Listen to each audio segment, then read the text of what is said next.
Hello, everyone, and welcome back to another episode of Disability Attorneys for the Community, our podcast. My name is Erika Riggs. I'm one of the attorneys and partners here at Disability Law Group. And today we have an exciting conversation lined up for you with Rachel Prevatt from Disability Rights Michigan. Rachel, welcome. Thank you so much for being with us today. Yeah, thank you so much for having me. I'm so excited to talk about all of these issues. Me too. So Disability Rights Michigan, DRM, has been really at the forefront of protecting and advocating for individuals with disabilities, which is, of course, extremely near and dear to us here. And so tackling a wide range of issues from everything from voter rights to prison advocacy and policy reform. I feel like DRM does so much for the community, and I'm excited to talk about that. So thank you again for joining us. And why don't we start with you telling us a little bit about your background and what led you to DRM. Sure. Well, when people ask me about this, I often joke that I was just raised for this job.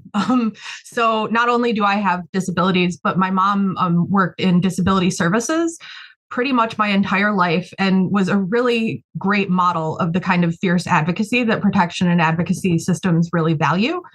So I was sort of launched into this. I took a little diversion in college and got a degree in English. But as soon as I graduated, I found that I was being drawn to jobs in human services, jobs where I was, actually serving my community and supporting people.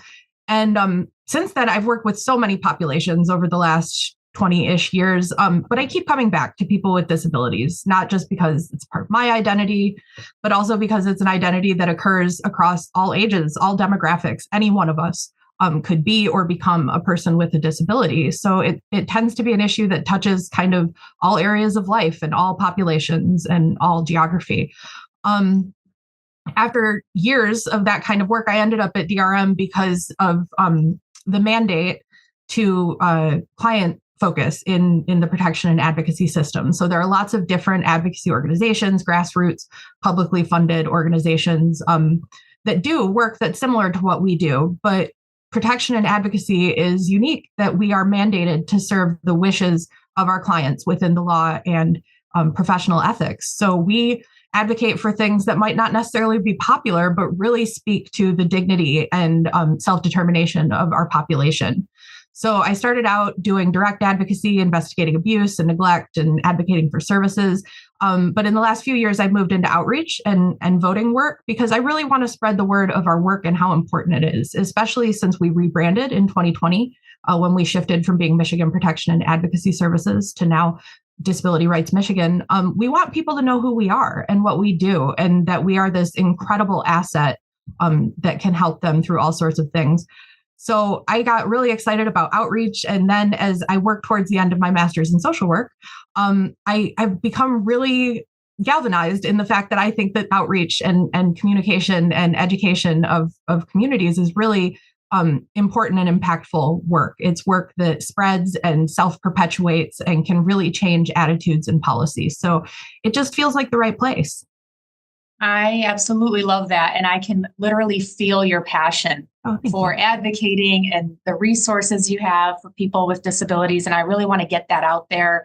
My hope is that, anyone listening to this podcast, if we take nothing else away from it, it's that how important it is to be an advocate, how important it is to share resources and information, especially in today's day and age with so much uncertainty and social media and a lot of information out there that may not always be right or relevant or accurate. We want to make sure to, spread the resources and share the information that will actually help people and really give them hope, because there are people like you that exist that really care and are trying very hard to do the most important critical work for our community and for people who really need it most. And we talk about people with disabilities. This is a population where, people are very vulnerable, right? Just by nature of, having to struggle and sometimes suffer in ways that, people sometimes can't even begin to comprehend. And it's not always fair. And it's something that people don't always plan on, right? Or plan for. Sometimes disabilities can be invisible, right? That's very common. And there's a lot of stigma surrounding that and surrounding treatment of that. And in mental health in general, but certainly all a wide range of disabilities. And we see that all the time in our line of work. So you kind of spoke to a little bit already about the pillars of what makes DRM unique and what areas you focus on and what you love. And so there's really a wide range of issues here, from employment to education and institutional rights and voting access. So what are like the core areas that you would say that DRM focuses on? And for those who are listening, so they can understand if maybe this is a place that could help them or a resource for them. Yeah, I'll start by explaining a little bit about how protection and advocacy works because it's a great kept secret. So DRM is part of a network of congressionally authorized state designated protection and advocacy agencies. We receive a range of grants that support the work that we do. There are 57 P&As across the country in serving every state, every territory. There's one in the Southwest that serves a consortium of Native American tribes, and we all operate as law firms. So our mandate is to provide legal advocacy services, and that came out of a time when people who were in institutions were especially vulnerable in the 70s. And as we saw reforms to care and services for people with disabilities, it became really clear that there needed to be some kind of independent watchdog that was responsible for making sure that people's rights were being upheld, and also that all of these publicly funded programs were operating in a way that served the people they were supposed to serve.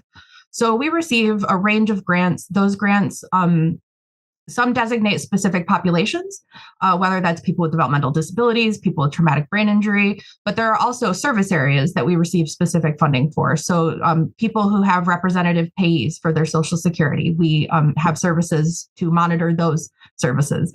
We are mandated to advocate for people who receive vocational rehab, so services like job coaching and skill building programs. So all of those things pasted together really cover a great deal of the disability world. And all of that advocacy and those services and education is free to our constituents, the people that we serve, whether that's just giving them some information and referral or taking them to the Supreme Court. We do that through our public funding. We advocate across a lot of different lines. We have a lot of different teams that address employment, education, community, and institutional rights. But overall, our mission statement is to empower all to uphold the rights of people with disabilities. And I love this mission statement. It came out of our rebrand, and it really speaks to how we do this work as much as what that work is. As a federally funded agency, we receive limited funds. We do not get a lot of money to do this work. And if we can empower our constituents to advocate for themselves, teach them what their rights are, teach service providers, professionals, policymakers what the rights of people with disabilities are and what they need, then that sort of pays our work forward in a way that really maximizes every tax dollar that comes through us. If I teach someone to advocate for themselves, they can do that for themselves, but also other people.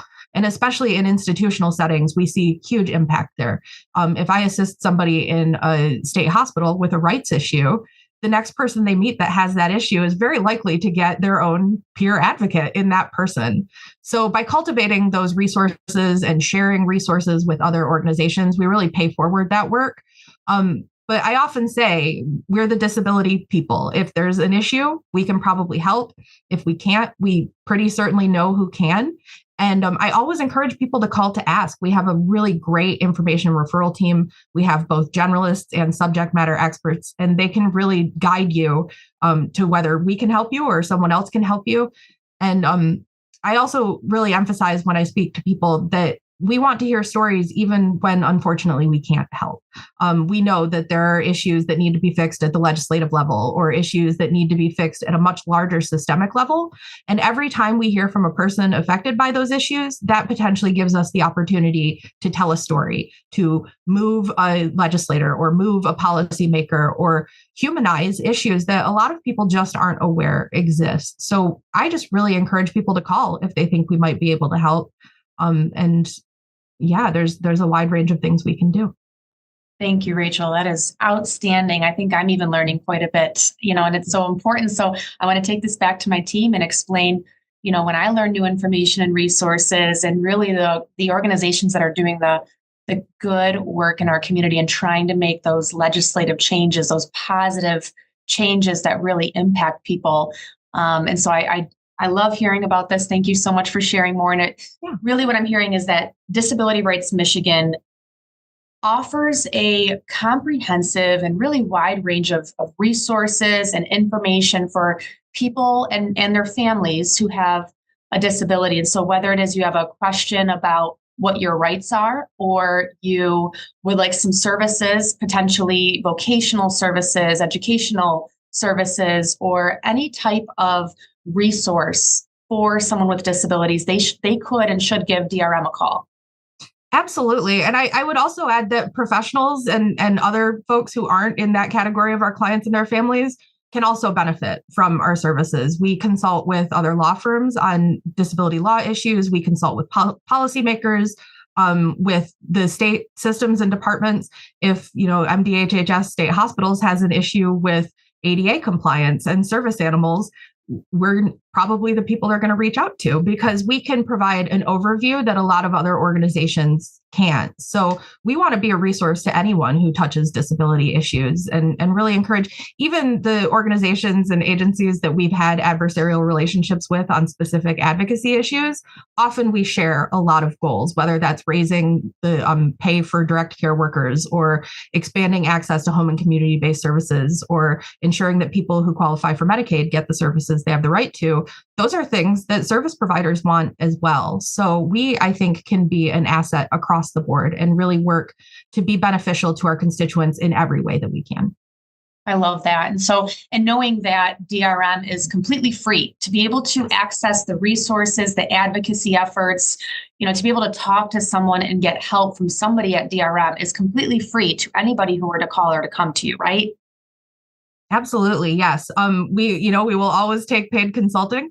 We do some work with law firms and big agencies where they want us to come in and talk to them about disability rights. And we love to do that work and reach out kind of beyond the scope of obvious disability advocacy. But yes, the work we do for our clients is always free. We provide a lot of training and outreach services to service providers and organizations in the community that is also free. And that is all generously supported by our taxpayers. And we really appreciate and try to respect the importance of making those dollars go as far as we can. And it's critical work. And so I hope that the grant funding and the public funding continues for this important work that DRM does. Can you walk us through an example of a case or some sort of advocacy effort where DRM was able to make a real meaningful difference? You don't have to name names, of course, for privacy, but just really making a difference in someone's life, or a disability policy that you, as somebody at DRM or DRM, helped to bring forth. Yeah, there are so many, obviously. We've been doing this work for, I believe, almost 50 years now. And I don't want anyone to feel overlooked. So I want to start out by encouraging people to visit our website, drmish.org. We have our newsletter available on the website, and our communications team has shared so many amazing stories about how we have helped people, including follow-up stories as their stories have progressed. And I just really like to brag about that work. It's good stuff. But we do all kinds of individual and systemic work, and often it joins together. So when we can help someone be discharged from a hospital and get home and community-based services, that not only helps them individually, but that frees up a bed that may be needed for someone who's waiting to be assessed for incompetence to stand trial and may be waiting in a jail, sometimes for months. Because they just don't have a place to go to be assessed. It may move someone who's been sitting in an emergency department for days or weeks or even months into a safer and more therapeutic environment. So a lot of times the work that we do that helps individuals really moves the whole system. And we really try to focus on connecting that individual and systemic work. One example of this is a woman that we worked with for several years who has muscular dystrophy, which is a degenerative condition. So when we started working with her, she was not as significantly disabled as she became. At that time, she was able to communicate verbally, and she was able to operate a wheelchair on her own. She ended up at a nursing home originally for rehabilitative services. So she was supposed to be there temporarily to get some medical needs met. Unfortunately, while she was there, her wheelchair was broken, and she did not have a way to re-enter the community. She didn't have the resources that she needed. And all of this was happening at the same time that her condition was declining. So she was becoming less capable of communicating verbally and less able to control her own body movements. And so then a need for a wheelchair then also becomes a need for a speech generating device so that she can communicate. And these are things that she absolutely had the right to. And she has the right, per the Supreme Court, to live in the least restrictive setting. She doesn't have to be in a nursing home if she can be supported in her own home. So we worked diligently for years. Our community and institutional rights team did amazing work on this. I'm so proud of them. But they got that woman the resources she needed to get a wheelchair that operated with equipment that was compatible with her disability, to get a speech generating device that she could operate with eye movement so that she could communicate for herself, which I think is something that when we can do, we take for granted, but is extremely difficult for people to lose and to not be able to have that sort of primary means of communication. And then once she was able to move independently and able to communicate independently, she was able to get housing. She was able to move out, and she now lives in her community and has relationships with her neighbors and can see her adult daughter and her other family members on a regular basis. And that kind of story not only is about the right to the least restrictive environment and moving people out of beds so that people who need them can get them, but it's just also about that fundamental human dignity. And I think that it's easy for us to forget that ultimately that could be any of us and that we would want someone to be on our side. So those kinds of stories are so heartening and encouraging in terms of empowering us in this work. And I would also say that even when we lose, which is not rare, we try to leverage that into a win, whether that's, like I said, gathering stories so that we can show policymakers or people in decision-making positions, this is a real issue. This is impacting people's lives. Or whether we're gathering data to decide where to put our litigation power or any number of other things. We have to be prepared when the moment arises, because this work is both long-term, but also we have to be nimble enough to respond when things change. And I think that this year has been a really good example of how quickly we need to be able to pivot to responding to immediate needs in our client base and in our own work. So a lot of times, even when we're losing, what we're doing is accruing that data and that support for the win when that moment finally comes to fruition. And I'd say one example of that is we've been doing systemic advocacy in collaboration with the Attorney General's Elder Abuse Task Force for years now. And they have worked to build model legislation and to try to reform a guardianship system that is incredibly problematic. Michigan has an inordinate number of adults under guardianship. Their rights are violated in many ways, and the oversight of those rights depends greatly on the individual probate courts and judges that oversee those individual guardianships.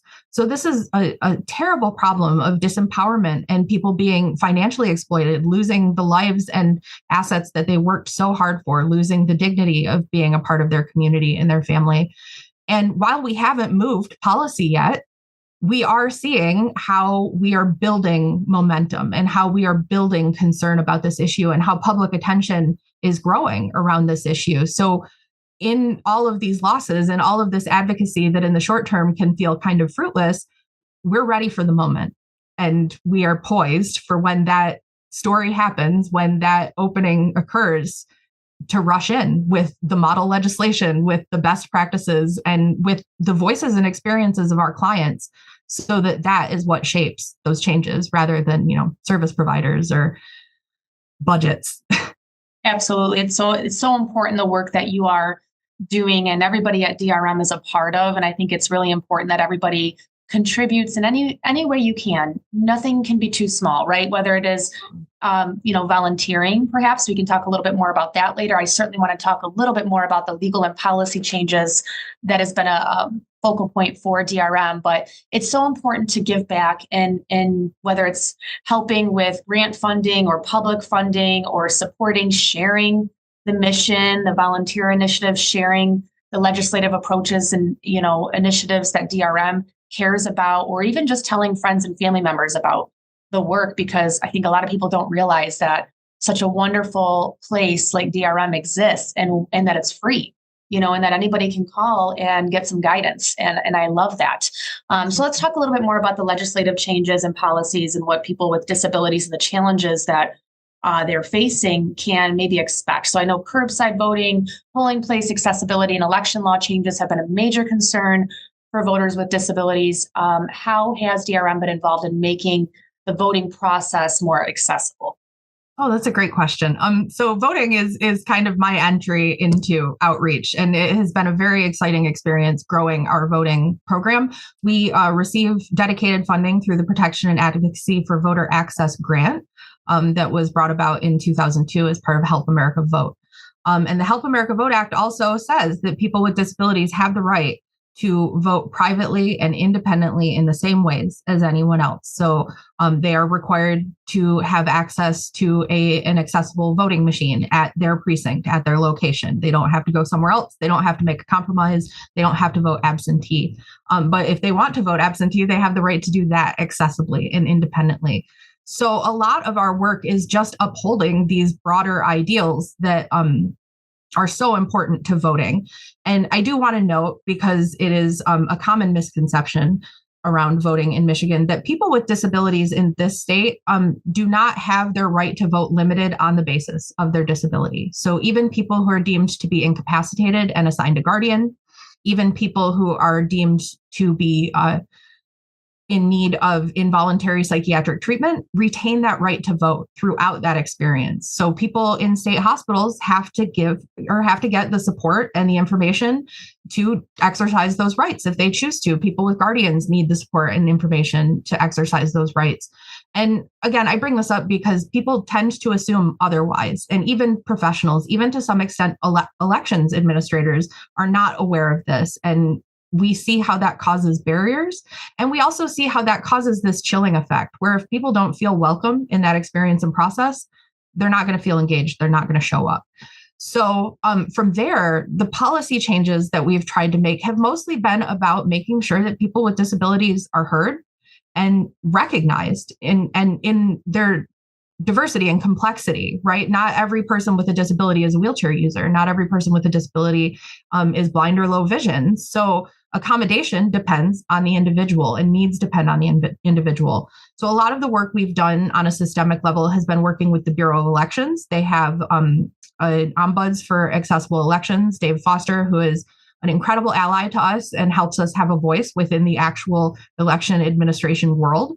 And we've worked with him and the Centers for Independent Living, which is another federal system, which in Michigan, those entities are known as disability networks.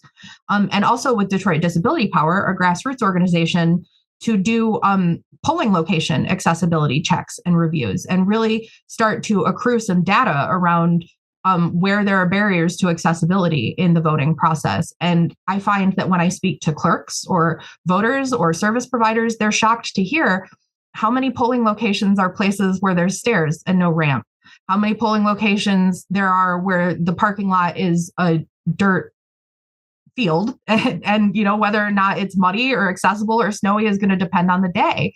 There are a lot of very fundamental accessibility needs that we still need to universally meet in Michigan in terms of voting. And a lot of those things are about, one, identifying those problems, making them real, because unfortunately, there are a lot of issues with voting. There are a lot of issues with public services, and we're one small chunk of that experience in that population. So we need to make these things known. And we also are aware that part of the issue is just simply funding. We don't hear a lot of clerks say, I don't care about voters with disabilities. Most clerks are dedicated civil servants who want people to vote. They want that process to go smoothly and be fair and secure. But they can't build a ramp out of thin air.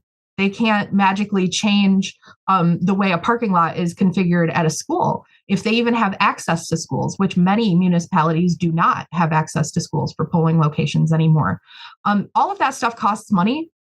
And Michigan is a state where voting is administered at the municipal level. So cities and township clerks are the people who oversee voting, which means that we are dealing with 1,500 individuals across the state, many of whom work for townships where they're not being paid a full-time wage. This is not their full-time job, and they don't necessarily have the funds to change anything. So a lot of our systemic work has been around capturing that issue and advocating for what we know to be real life solutions, which is if somebody needs a ramp, they need to be able to request a grant to buy a ramp.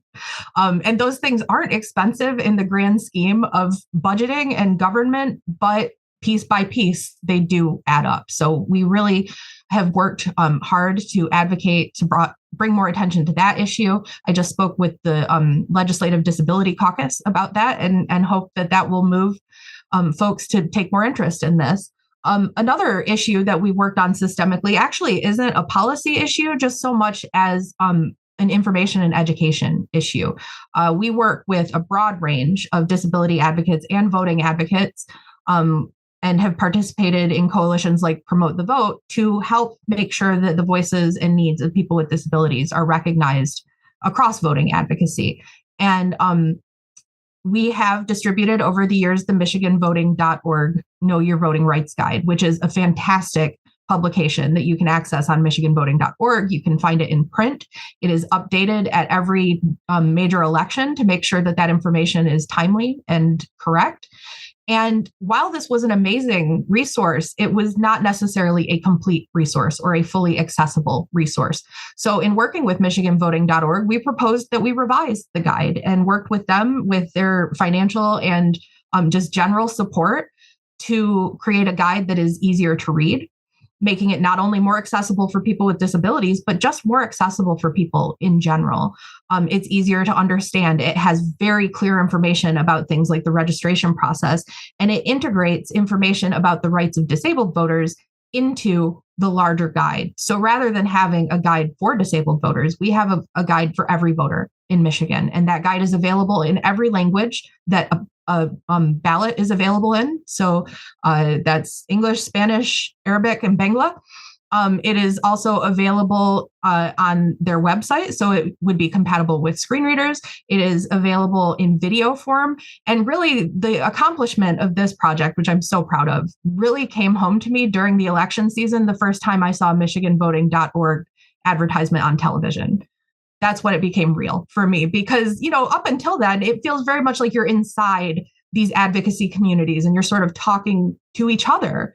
But to see michiganvoting.org run an ad that uses language that we helped develop and that includes an ASL interpreter on screen, because not every deaf person is a person who benefits from captions. Some deaf people are ASL speakers first. That is their first language, and they benefit a great deal more from an ASL interpreter. And when we told Michigan Voting that information, they happily accommodated it. So that has been just enormous to see something that I know not only impacts me and the people that I meet and serve and deal with, but that could impact anyone in this state. It's been really, really great to see that grow. Oh my gosh. I literally have chills. How incredible. I can only imagine your reaction when you saw that and just reinforcing how important, advocacy is, really listening to people in need and people with disabilities and what issues they're facing and what ways, even if they seem small, what ways that we can help make the experience that much better, make the accessibility that much more available. So I really appreciate that. And there's so many different, layers of relief and help and resources that we're talking about here that DRM plays a critical role in. One of the areas that DRM is involved in is prison advocacy. Can you explain why this is such a critical issue with people with disabilities? I can. This tends to be one of our more hot button issues. I mean, obviously, prison and incarceration is a complicated issue in our country. But the reality is that in Michigan and nationally, but we serve Michigan, a substantial portion of the population of people in jails and prisons have disabilities. And that includes people with serious mental illness. That includes people with intellectual and developmental disabilities, people who are blind and low vision, people who are deaf and hard of hearing. If there is a kind of person, you can find them in prison. And unfortunately, their rights to accommodation and treatment are already limited by law. That is just a reality. The medications you can access, the treatments you can access, the accommodations you can get in prison or jail are very limited. And because of that, we want to make sure that what they do have a legal right to, they are getting, because it is so vital and there are so few options. So we're challenging those barriers that are created by lack of funding. We're challenging barriers that are created by negative attitudes about disability and negative attitudes about people who are incarcerated, but we're also just challenging a system that is limited by design and needs someone making sure that what they do have works properly. So even things that are legally required are often, unfortunately, treated as privileges in prison and sometimes withheld as a form of punishment. And this is something that can happen at any level of the system. This is not necessarily about big bad MDOC, but it's also not necessarily about one corrections officer. There's a wide range of venues or avenues to see these kinds of limits on people's legal rights. So even things like access to prosthetics, access to hearing aids become drawn out fights. And in the case specifically of hearing aids and deaf and hard of hearing prisoners, that became a class action lawsuit that we were engaged in for the better part of a decade, just to ensure that deaf and hard of hearing prisoners were not being punished because they didn't hear directions from corrections officers, to make sure that they were not uniquely vulnerable in emergency situations like fires because they couldn't hear alarms. And that is an ongoing process. We won that battle, but we continue to wage the war of making sure that the monitors responsible for enforcing those settlements are aware of what's going on and make sure that people get what they actually need. People with disabilities in prison are an incredibly vulnerable population, and very, very few people put eyes on them. The fact that Protection and Advocacy Access Authority puts us inside housing units, inside segregation units, if there is a place with people in it, we can go there. That makes a huge difference in terms of the kind of information that gets out and what people are aware of. So the final thing about voting that's most difficult to sort of confront is the way that we view incarceration and corrections culturally. We view these systems as punishment, which is an attitude that doesn't originate or is not unique to the United States. This isn't a problem that we created, but it is the reality we live with.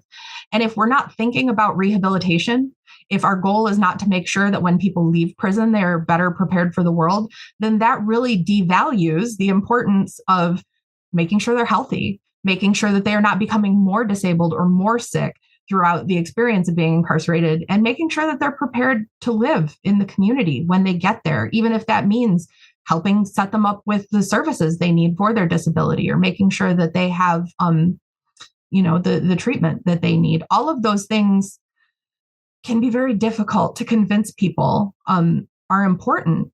But I think that it's worth remembering that when we dehumanize other people, we're forfeiting some of our own humanity. And that when we treat people as though they are other because they're incarcerated, we are pretending that we couldn't be them. And the reality is that we could be. We could be people in jail or prison. We could be people with disabilities. And whether or not you're in that setting shouldn't dictate whether or not you are safe and cared for and have what you have the legal right to.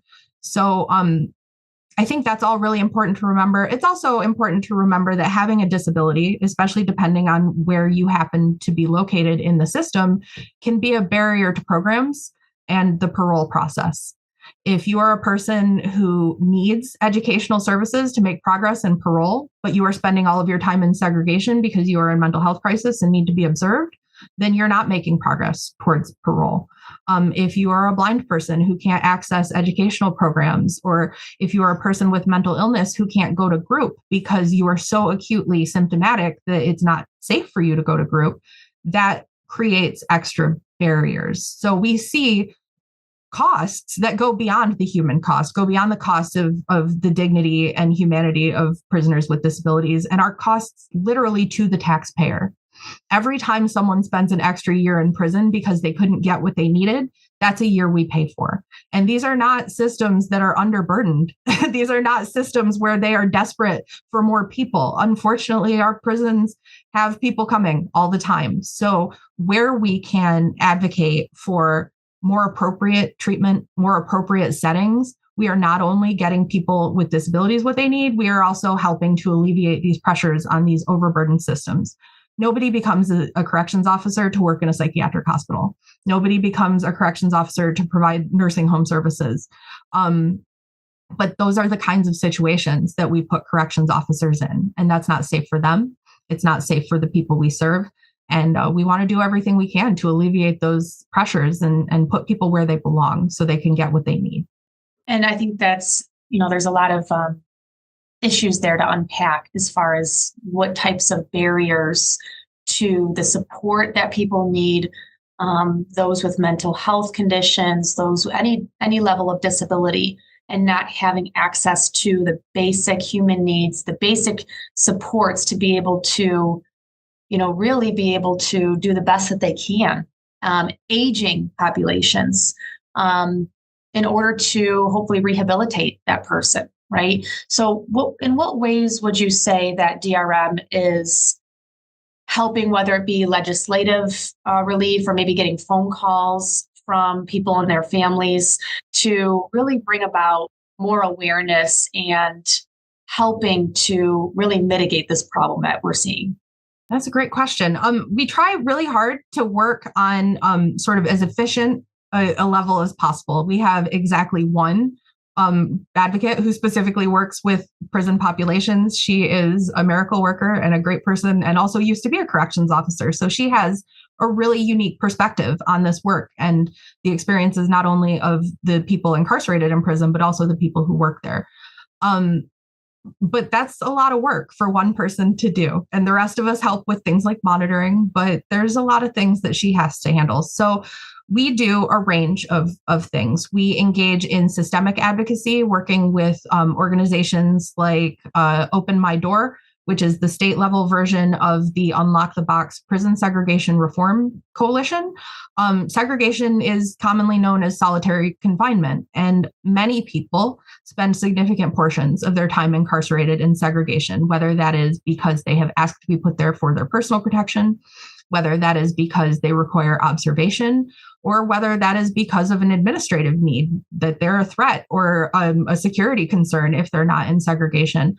But many of those people also have disabilities. And we know that not only does segregation cause mental distress to all human beings, there is a huge body of evidence to support that claim, but also particularly people with disabilities suffer in those environments.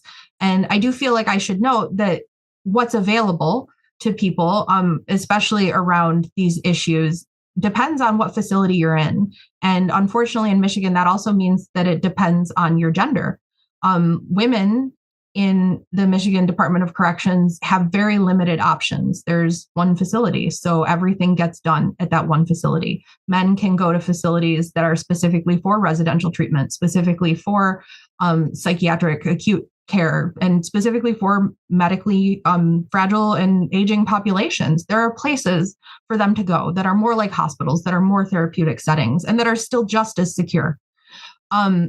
Unfortunately, there's nothing like that for women. The infirmary is at the same prison as everything else. And there are women that essentially live on that infirmary because they have paralysis or amputations, because they have late stage cancer. Unfortunately, sometimes because they have dementia or Alzheimer's. And if they were men, they would go to one of those specialized facilities. Instead, they stay where they are. And unfortunately, particularly for women with acute mental health needs, so we're talking about women who are consistently, chronically symptomatic in their mental illness, people who are experiencing psychosis, not oriented to reality, not able to be safe with themselves. That population of women goes to an acute mental health unit that is, in all practices and appearance, a segregation unit. The women there have the same day-to-day experiences effectively as anyone in segregation in MDOC. And I don't really feel like I need to explain that that's not a therapeutic environment. If a person is not oriented to reality, particularly if a person is such a danger to themselves that they can self-harm even when you take all of their property from them, that's not going to be a therapeutic option. So we've been working really hard to try to reform some of that and to try to use the existing laws around parole and medical need and mental health needs to get people to the appropriate facilities, to get them to the places that can actually help them. We're not trying to put people from prison onto the street. We're trying to put people from prison into the therapeutic environments that they need, which again, alleviates pressure on MDOC, alleviates the incredible stress that comes with being a corrections officer in an environment where you're seeing people harm themselves or engage in behavior that is deeply disturbing. It protects, moving those people out of carceral settings protects them from being punished for things that are beyond their control. Many things that are simply manifestations of disability are treated as behavioral choices in prison and can come with all kinds of consequences, including extended sentences. So a lot of the work that we're doing is really trying to get people into the right environments. And often MDOC is in agreement with us that this is not the population they are built to serve, and they would like to see those people moved. But we've also done a fair amount of work with blind and low vision prisoners. It can be difficult for them to get the resources that they need. MDOC has contracts to produce Braille materials, but often blind prisoners do not have access to those Braille materials. Often blind prisoners almost always are housed with sighted prisoners. They're not typically housed by themselves.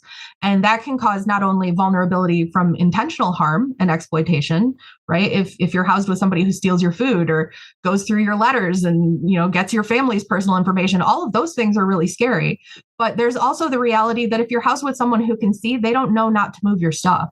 They don't know not to leave something in the middle of the floor. I work in the world of disability, and I see people leave their chair pulled out and walk away all the time, not thinking about the barrier that creates. So it's not realistic to expect people who are this vulnerable to house with people who cannot keep them safe, and in some cases will not keep them safe. And similarly, I mentioned earlier, we did a class action specific to deaf and hard of hearing issues, and that's a very vulnerable population in prison. And those experiences can vary a great deal. We visited prisoners in segregation in Marquette Branch Prison in the UP. It's a very old facility. It was built in the 19th century, and it is a facility with bars, which is not common anymore. What people picture when they picture prison is not what prison looks like for the most part. So it looks like Shawshank Redemption, and a big stone building with open walls and metal bars is a loud environment. And to try to speak to a person who is hard of hearing or deaf, even when they have a hearing aid, and frankly, especially if they have a hearing aid with all that environmental noise, is incredibly overwhelming. So there are just so many areas that we see these needs, that we see things that potentially protect MDOC from lawsuits, protect MDOC from being involved in harm that they don't want to be a part of, and also potentially save money to MDOC and to the taxpayers in general. So that's really the kind of stuff we're focused on. I love that. We've talked a lot about the needs of those with disabilities, whether it be a family member, someone listening that suffers from a wide range of health conditions that cause them to experience different kinds of limitations. And there are so many different, this comes in so many different shapes and sizes, right? And there are some that are visible and some that are not. So we talk a lot about the legal advocacy component and the legislative changes. What about the outreach in the community and the collaboration? Can you share a little bit about the ways in which DRM partners with other organizations and how you engage the community? I'd love to. That's my specialty. I've already talked a little bit about how we do that in terms of prison, working with reform advocacy organizations. We also work with the legislative ombuds, who is tasked with assisting prisoners who have issues. We, through our various teams and directors, work with an incredible range of partners and coalitions. We work very closely with the DD Council, the Centers for Independent Living, and the Developmental Disability Institute, all of which are part of federal initiatives very similar to the protection and advocacy system. We work very closely with grassroots community organizations like Detroit Disability Power, like the ARC, National Federation for the Blind, the Brain Injury Association of Michigan.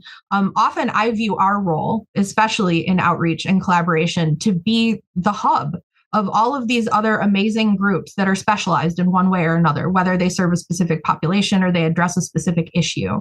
We can be the connection point that brings all of these groups to the table. And not only does that make us bigger, which gives us more impact and helps to have us taken more seriously, but it also breeds connection across disability and breeds understanding across disability that unfortunately we've been missing for a long time.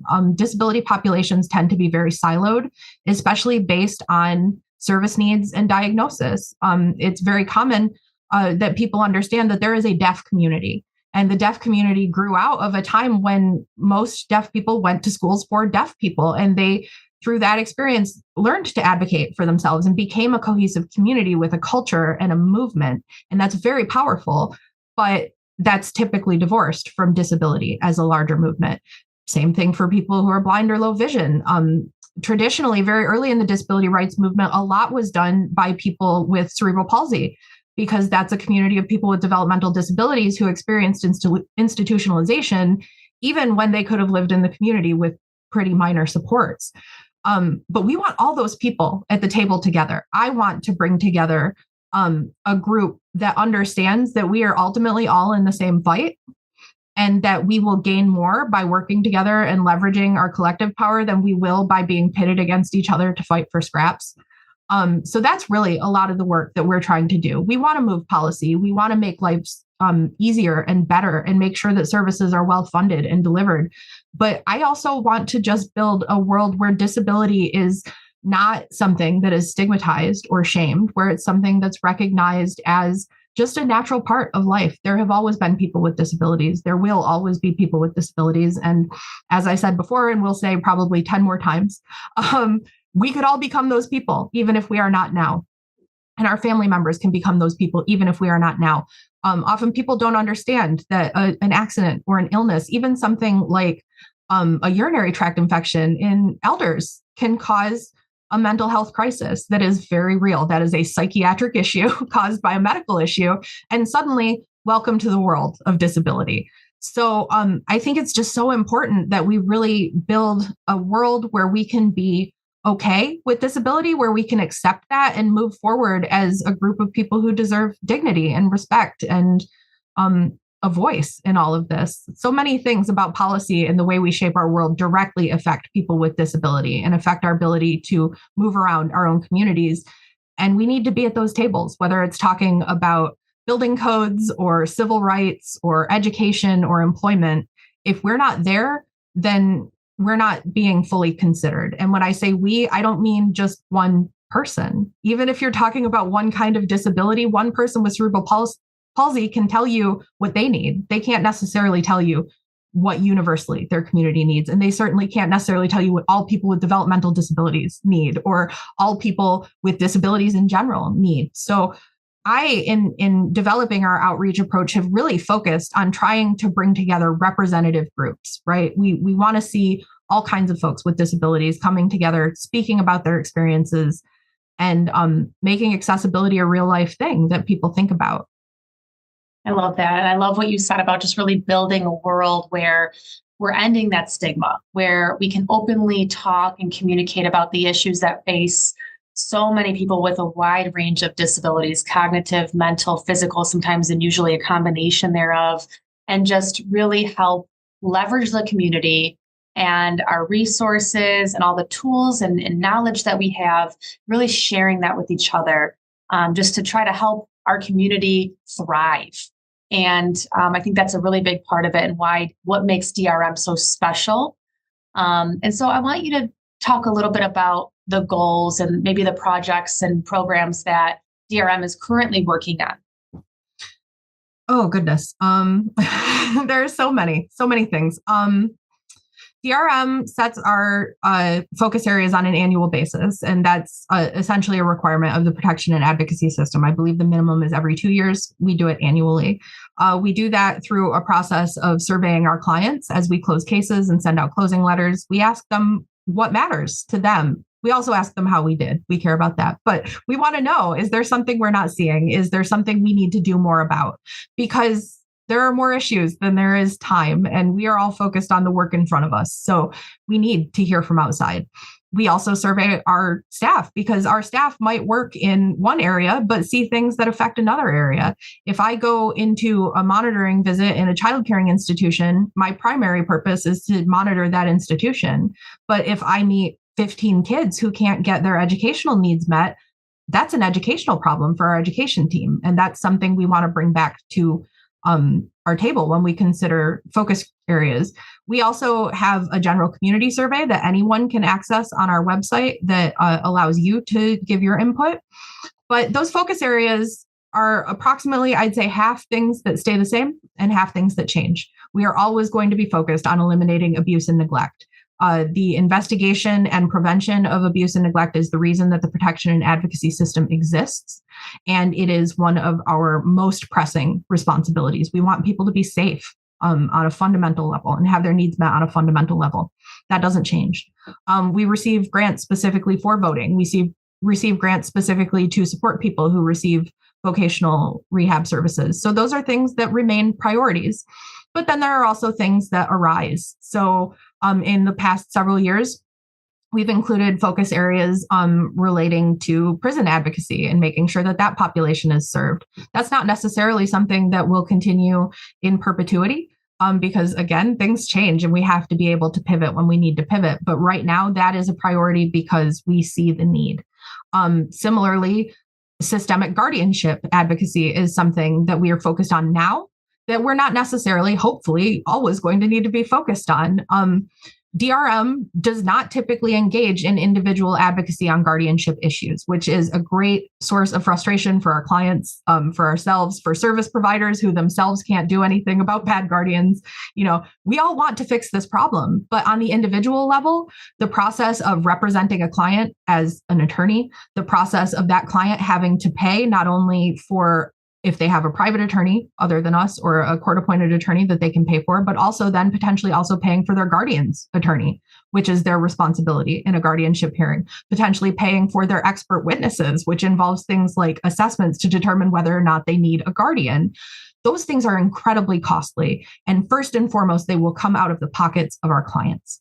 So even when we win, best case scenario, it's an individual win at great cost. And what we have seen is that where the work really needs to be done is reforming the way guardians are assigned, the way guardians are monitored, and the things that they're allowed to do so that they can't get between people and their most fundamental rights. We see guardians get between people and their voting rights, get between people and their rights to freedom of association, freedom of expression, freedom of movement, things that even people with guardians retain a great deal of autonomy on. A bad guardian can do a lot of damage. And the best way for us to address that is through systemic means. So that's an area that we focus on now, that hopefully in a few years, we will have the reform we need and we can back off on that and focus on something else. Beyond that, I would say our major issues within those focus areas are home and community-based services, meaning services provided by area agencies on aging and community mental health agencies. Those services are largely paid for through Medicaid and the Administration for Community Living and the Substance Abuse and Mental Health Administration within the federal government, within DHHS. All of those programs are direly overburdened in our state. They're overburdened. A great deal of money is spent on administration and does not make it to our clients to meet their medical necessities.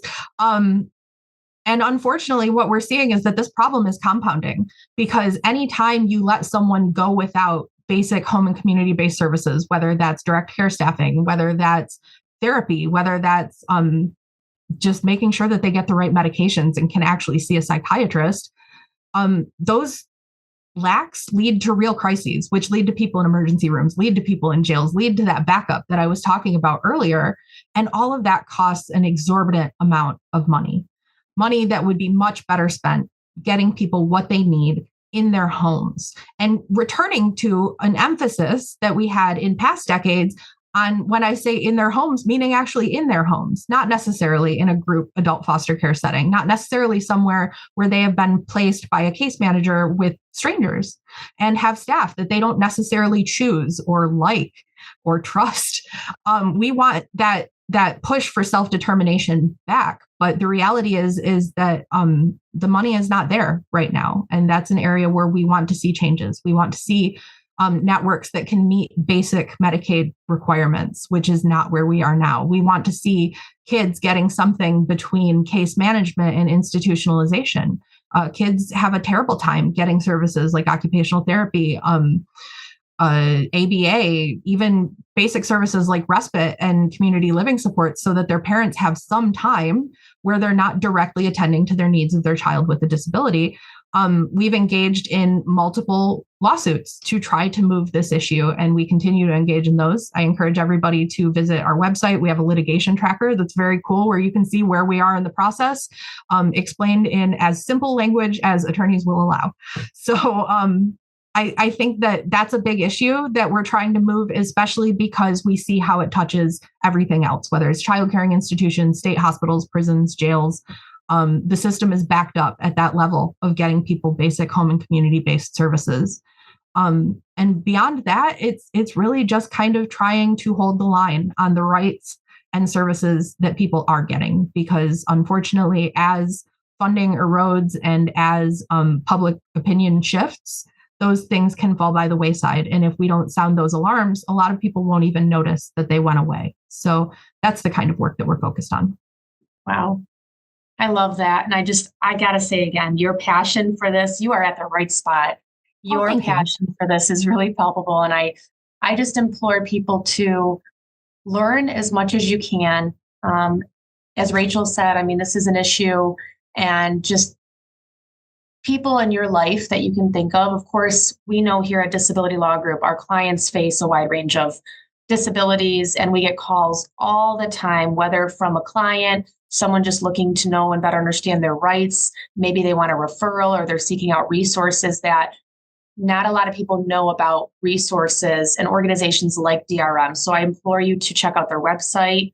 I know that we will post that in the podcast and the different forums. I encourage you to share their information and just learn as much as you can. Make yourself an advocate and an ally for people who are suffering in ways that many of us can't even comprehend.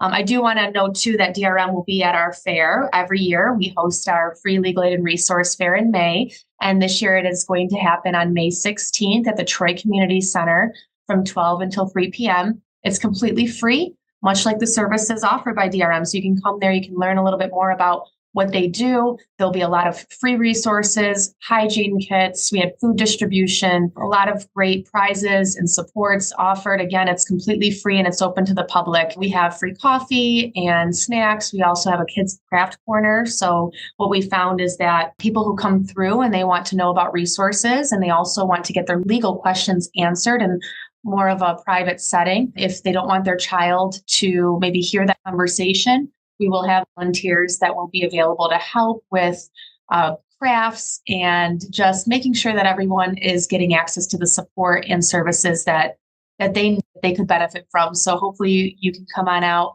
but definitely be sure to check out DRM's website. Where can people find you online, or the phone number, or ways to get involved if they'd like to know more? Yeah, I would say that the easiest way to get kind of a broad overview of how to reach us and get information about what we do is our website, drmish.org. I will note that we have put a great deal of effort in our rebranding process into making this website accessible. And we invite anyone who has accessibility issues with the website to reach out. Let us know. We want to make sure that we are serving the people that we are tasked with serving. So if our website doesn't work for you, we want to hear about it. We also have our toll-free line, we have our general information and referral line, and we have a range of, I'm sorry, my brain just stopped working. Give me a second. So we have our toll-free line. Our toll-free information and referral line is 1-800-288-5923. That's 1-800-288-5923. From that line, you can get information and referral. You can potentially get escalated to an advocate if that's necessary and appropriate to your case. You can get all sorts of support and help if you need someone to come and do a training at your organization or do outreach. All of those things are available. I would encourage people, especially when looking at our website, to look at our transportation map. We've been working on a map to provide information about accessible transportation services throughout the state. This is a huge issue for our population. We also, as I said, have that litigation tracker that allows people to track the work that we're doing in our legal advocacy. And I also want to take the opportunity to remind everyone that as we are a publicly funded organization, we are always happy to have not only the advocacy support, the contributions of volunteers, but also the material support of our service area. We would love to hear from folks who are willing to support this work in any way that they can and grow the impact of what DRM does. Thank you so much, Rachel. We'll make sure to share all of that. Making sure that people really feel heard. I think that's what it's really all about. And then taking what you hear and the needs of people with disabilities and their families and their loved ones, and then acting on that, acting on that information and the issues that you're hearing that people are facing. I think that really is what sets apart DRM. So whether it's, through ending the abuse and neglect of the elderly or those with disabilities, building vocational skills. We talk about increasing access to just the very basic needs and vital support with people with disabilities who are incarcerated, enhancing voting rights, and so much more. The efforts of DRM impact you in ways that we don't even realize, right? They impact our community. I know that they impact our clients here at Disability Law Group and so many others for the better. So I encourage you to check out DRM, check out their website. If you know anybody who could benefit from the information that they have, the resources, the services, encourage them to give them a call. Remind them that their services are completely free. And if it's something they can't help with, it sounds like they're going to be able to refer you to the person or the right organization that potentially can help. So thank you again so much, Rachel. I'm so honored to have you here as a guest. And thank you, everyone, for listening to our podcast today with Disability Rights Michigan. I am, again, Erika Riggs with Disability Law Group, and this is our podcast, Disability Attorneys for the Community. Until next time, stay healthy and be well.